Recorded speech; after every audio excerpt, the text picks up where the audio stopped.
आज का टॉपिक बहुत सिंपल है लेकिन इसकी डिमांड सबसे ज़्यादा है। एनजीओ कैसे स्टार्ट करें, इसको फंडिंग कैसे मिलेगी, आगे कैसे चलेगा, क्या कंप्लायंस होंगे। ये वीडियो स्पेशली उन लोगों के लिए इंपॉर्टेंट है जो सोशल कॉज के लिए काम करना चाहते हैं पर प्रोसेस क्लियर नहीं है।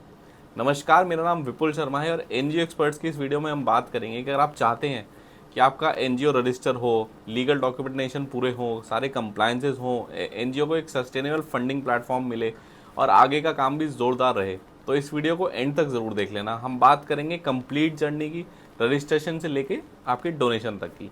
तो फर्स्ट सेगमेंट में बात कर लेते हैं कि एनजीओ शुरू कैसे करें, रजिस्ट्रेशन कैसे करें। देखिए, इसके 3 तरीके होते हैं जिसमें एनजीओ रजिस्ट्रेशन हो सकता है। सबसे पहला आता है ट्रस्ट, जिसमें कि मिनिमम 2 लोगों की रिक्वायरमेंट होती है। ट्रस्ट डीड बनती है, एसडीएम ऑफिस जाके ट्रस्ट रजिस्टर हो जाती है। सेकंड आता है सोसाइटी, जिसमें कि 7 लोगों की रिक्वायरमेंट होती है।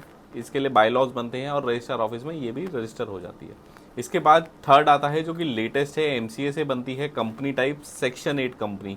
ये कंपनी फॉर्मेट का एनजीओ है जो कि एमसीए से रजिस्टर होता है। ट्रस्ट सिंपल होता है, सोसाइटी में थोड़े से ज़्यादा कंप्लायंसेज होते हैं, पर सेक्शन 8 क्रेडिबिलिटी के मामले में सबसे बेस्ट है। सेकंड, अब बात करते हैं कि लीगल डॉक्यूमेंट क्या क्या चाहिए होती है। देखिए, हर एनजीओ को स्टार्ट करने के लिए मोर और लेस डॉक्यूमेंटेशन सेम ही लगती है। जैसे आईएनटी प्रूफ लगेगा जो भी आपके ट्रस्टीज डायरेक्टर्स होंगे, एड्रेस प्रूफ बनेगा जहाँ भी आप अपना एनजीओ रजिस्टर कर रहे हैं। इसके बाद ट्रस्ट डीड बनेगी ट्रस्ट के केस में, बायलॉज बनेंगे सोसाइटी के केस में, एमओए एओए बनेगा सेक्शन 8 के केस में। इसके अलावा email ID, mobile number, photograph, signature, ये बेसिक डॉक्यूमेंटेशन है जो चाहिए होगा। अब थर्ड बात करते हैं कि कंप्लायंसेस क्या क्या होंगे आपके रजिस्ट्रेशन के बाद। देखिए, एनजीओ रजिस्टर होने के बाद आपको क्या क्या चाहिए होगा। पैन आपको अप्लाई करना पड़ेगा ट्रस्ट और सोसाइटी के केस में। इसके बाद बैंक अकाउंट ओपन होगा। इसके बाद 12A और 80G का रजिस्ट्रेशन ले लीजिए इनकम टैक्स से।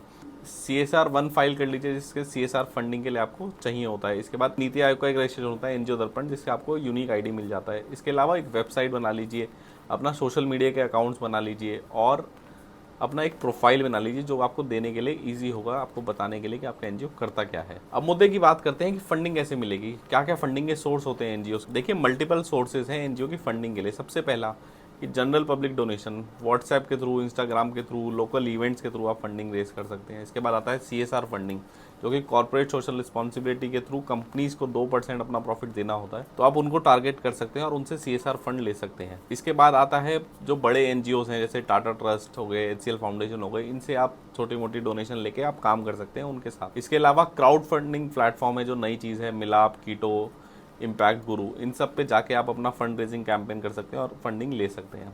मेंबरशिप मॉडल बना सकते हैं कि आप 1000 रुपये पर मंथ हर मेंबर लेंगे और उसको मोनेटाइज कर सकते हैं। इन सब चीज़ों के लिए एक प्रॉपर प्रपोजल और कंप्लायंसेस होना बहुत ज़रूरी है, क्योंकि इसके बिना फंडिंग लेना थोड़ा पॉसिबल नहीं है। एनजीओ एक्सपर्ट्स आपके साथ एंड टू एंड जर्नी के लिए साथ है। जैसे आपको रजिस्ट्रेशन कराना है, उसके बाद आपको 12A ATG CSR 1 NITI Aayog कराना है। उसके बाद अगर आपको प्रोजेक्ट रिपोर्ट बनानी है, प्रपोजल बनवाने हैं, FCRA के लिए अप्लाई कराना है, एनुअल रिपोर्ट बनानी है, वेबसाइट पे आपको कुछ काम कराना है, सोशल मीडिया आपको एक्टिव कराना है, तो ये सब काम आप एनजीओ एक्सपर्ट्स के थ्रू करा सकते हैं। तो दोस्तों, एनजीओ बनाना मुश्किल नहीं है, लेकिन आपके पास रोड मैप प्रॉपर होना चाहिए। तो इस वीडियो में हमने बात करी कि स्ट्रक्चर क्या होना चाहिए, डॉक्यूमेंटेशन क्या चाहिए, फंडिंग कैसे मिलेगी और आप एनजीओ बनाने के बाद क्या क्या काम कर सकते हैं।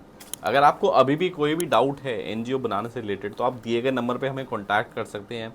हमें कमेंट सेक्शन में एनजीओ स्टार्ट लिखिए, हम आपको रीच आउट करेंगे और आपकी हेल्प करेंगे।